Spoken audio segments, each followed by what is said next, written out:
Hey loves, it's LaDawn Black, and I'm back getting social with you. It's where we talk about things that people don't generally talk about. I like to bring fresh ideas to the table, and let's connect around them. I'm excited because this segment is all about celebrating dads. A lot of times, dads don't get the love that mothers do, and I felt on the Father's Day, this would be a perfect day to bring in an author that'll talk honestly about what it's like being a single dad. My guest is Vernon Kelson. He is a media executive and now a new author of a book called Just the Two of Us, which takes a deep dive in his experience raising his 3-year-old daughter. His story is interesting to me because he shares his challenges and his triumphs as he works out this daddy thing. As we all know, there's a lot of books and articles and movies and videos about what the single mom experience is like, but we don't get that same imagery when it comes to single dads. So I thought it was important to maybe hear the other side on Father's Day. It'll give you a feel for the challenges that single dads face. More importantly, it'll give you a feel for how fathers view their important role in their children's lives. It's time to celebrate dads with my guest, author Vernon Kelson. I'm excited because one of my favorite people is hanging out with me just for a few minutes. Vernon Kelson, we connected many years ago in radio because he started out. I mean, look, just as a side note, if you ever, people always send me emails going, how do you get started in radio and how do you get to the top? This brother actually knows how to do it because I watched him do it.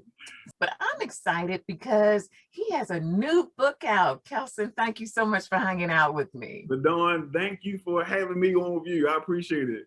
You know, because I was an intern when I first started, and now and being able to work with you over the years has definitely been, a blessing.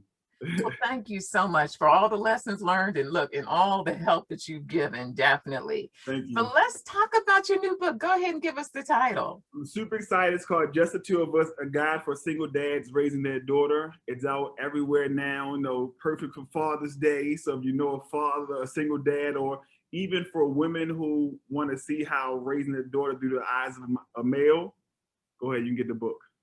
So tell me, what was your motivation for writing the book?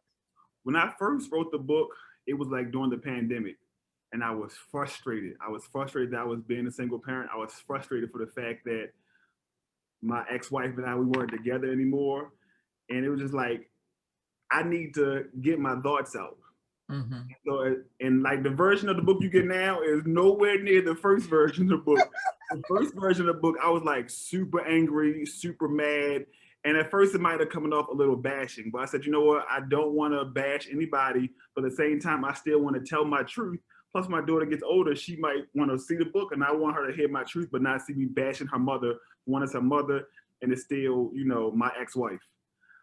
But so the motivation for me was, for one, to be a voice to other Black dads or just single fathers, period, that, you're not alone.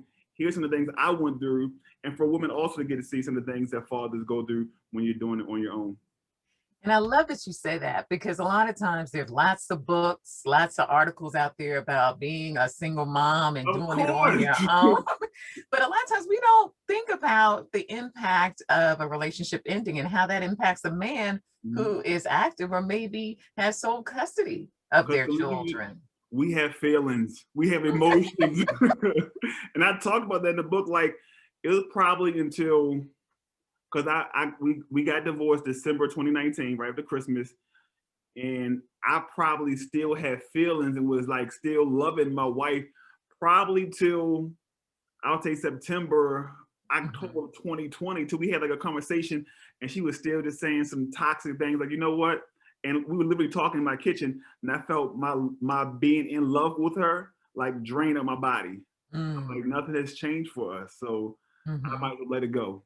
And so now, as you being trying to co-parent is challenging. Like, some days we're good, like today we're good. Tomorrow, I don't know. So it's just some challenges and everything, some real life challenges. And I talk about that in my book, because also I'll have my bonus babies. I don't call them my stepkids; they are my babies. So even trying to still be in their life and keep the girls together, like, I'm not just going to push them away. I still want to be in life, because for 3 years, we were all under one roof. Right. So do you think dads get the respect that they deserve? Like we were talking off mic about, how people turn Father's Day into, Mother's Day #2, or Yeah. he's not doing what he's supposed to do because the kids are always with me, type of thing. Do you think dads get the respect that they always deserve? Do you think Father's Day is as big of a deal as Mother's Day? Of course not. Have you seen any Father's Day commercials yet? Not at all. You know, Mother's Day, you hear about it for weeks. Father's Day, you hear the day before, and we get ties and cargo shorts from Target. So no, it's nowhere near the same. Of course, I feel as though there's a lot more single mothers, raising children by themselves. So even on Father's Day, oh, I'm a mother and a father. No, you're the mother. Right. The child has a father, may not be in their life, but no, it's Father's Day. So no, we don't get the same respect as mothers get. But that's why I feel as though that it's important for me and other fathers doing it. Let's make a big deal about being in our child's life and being fathers. So talk to me a little bit about Blake. Blake is 3 years old. And I remember we were talking about it. I said, watching all your early videos of how do I do this here? Like literally you would put it out there and say, what product should I be buying? Or look, I did this braid job. What do y'all think? Do you really think that you had to kind of scrub up on some things real fast because you weren't ever a little girl? And that's the kind of the challenging thing for being a girl dad. Because if I had a son, I know how to go to the bathroom, go to the bathroom, whip it out, put it back, and go about your business. But I've learned, when having a girl, you can't do that. You don't want to get no infections or nothing that arrogant down there. So you got to go front to back. You know what I'm saying?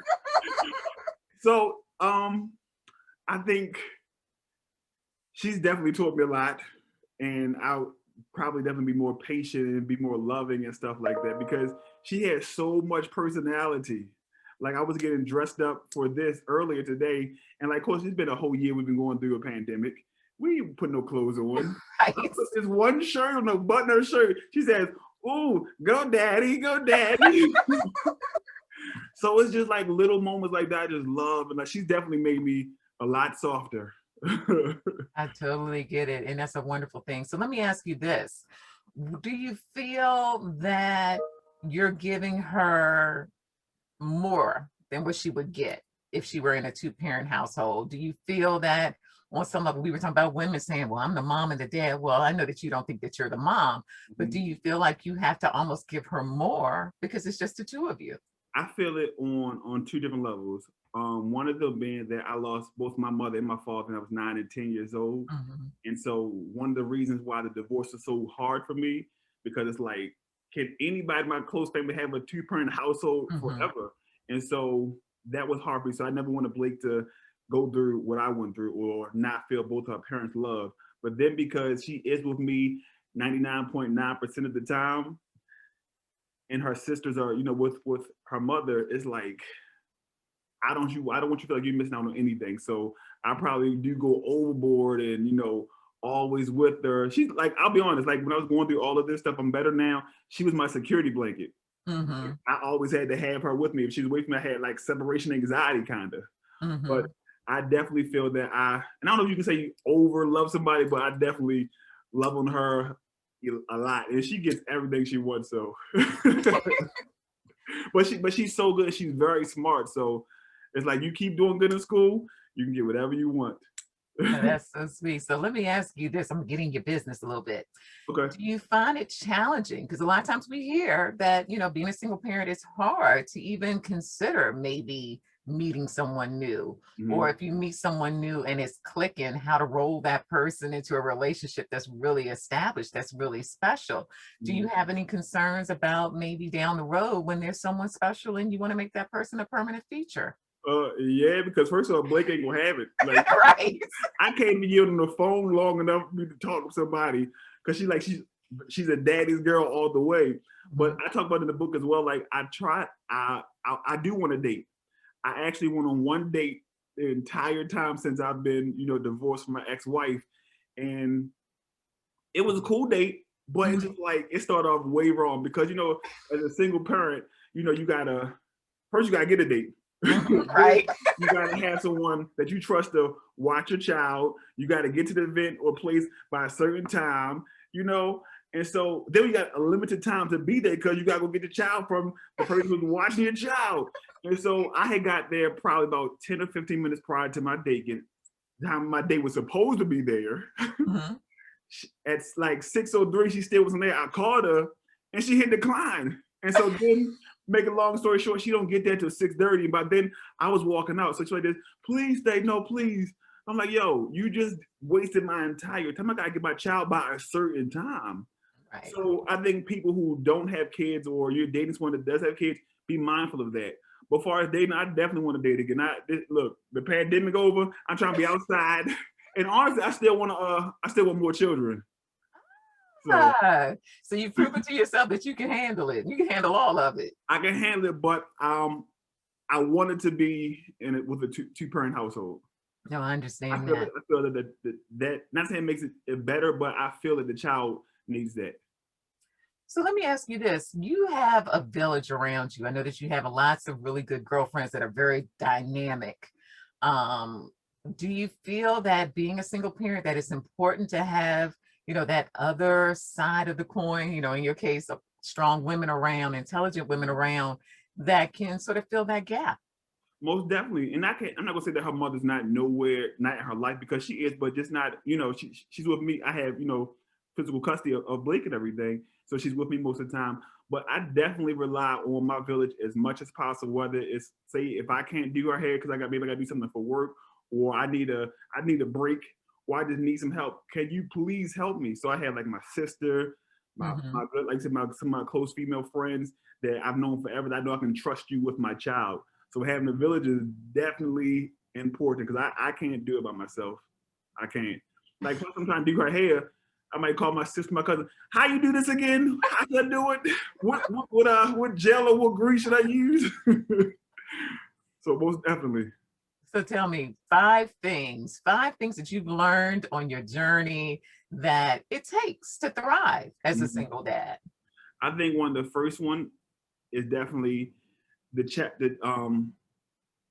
presence is more important than the presence with a T. Like, be there. The child, they cool. The gifts are cool. The money's cool, but they want you to be there to support them and to love on them. That's one. You got to put the child first. As you know, being a single parent, and some of the issues I feel that my ex-wife and I've had is that even though we were at odds, we need to do a better job of putting Blake first, because she's innocent. So why are we using her as a bargaining tool, or as something that's not fair? Just put the child first. Be flexible, because as you know, as a parent, everything does not go your way. I remember I'm the person who used to always be on time and wonder why everybody else is late. When you have a child, No. and you have more than one, so I understand, but you got to just be flexible with that.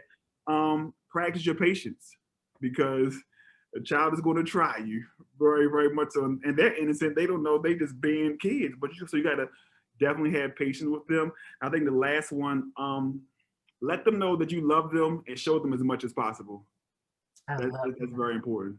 I love it. So tell me, let's close it out. Why should people pick up the book, and what will they get from it? What you will get is an honest and open story of a single dad that was trying to balance work through the pandemic, life after divorce, and an honest story about the things I went through and things I'm still going through. You should get it, because single dads, we need to come together and help, make Father's Day just as important as Mother's Day. And it's just, I'll be honest, and just from the feedback I've got from people that do have the book, is a very good conversation piece, and it's very conversational. So whether you're a man, woman, boy, girl, you got a puppy, let the puppy read it, just read it. And one of the points that you mentioned to me earlier, and I thought it was a strong point, you said it's a great book for women to sort of understand the other side. So if you're a single mom and you're like, I'm not understanding why we're not getting along, I'm not understanding why he feels a certain way about certain things that I do, you were saying that your book would also give single women insight on how the other side feels when it comes to the parenting situation. Because sometimes women don't realize it's not what you say, but it's how you say it. Us men, we got egos. Yes, we got egos. Don't talk down to us. You know, Mhm. let's have a conversation, talk to each other, not at each other, and that could change things as well. So tell everyone how they can pick up their copy of the book. The easiest thing to do, of course, is on Amazon. But what I've been doing, if you buy directly through me, I've been signing it and shipping out. So you can log onto my Instagram or Twitter at Urban Informer. I got the link right there in my bio. And once again, Kelson, give us the title of the book. Just the two of us, a guide for dads raising their daughters. All right, hold it on up. Don't be shy. Hold that book up. If you see me and Blake on the front of it, that's us. There you go. Well, thank you so much, Kelson, for hanging out for a few minutes, talking about the other side of things on this Father's Day. I appreciate you, brother. Thank you, LaDawn, so much. So there you have it, guys. We talked about dads and their importance in their children's lives. Special thanks to my guest, Vernon Kelson, the author of Just the Two of Us. You can pick up the book wherever books are sold. You can get a signed copy from Kelson by going to @Urban Informer on Instagram and clicking his bio. You can pick up the book there as well. Much love, guys. Thanks so much for checking out this segment. Please like, comment, share, and subscribe to my YouTube channel because I'm going to bring you even more interesting topics in the next couple of weeks. You've been getting social with me, LaDawn Black. You can always reach out to me at Tees by LaDawn and at LaDawnBlack.com. Until next time, stay connected, get social.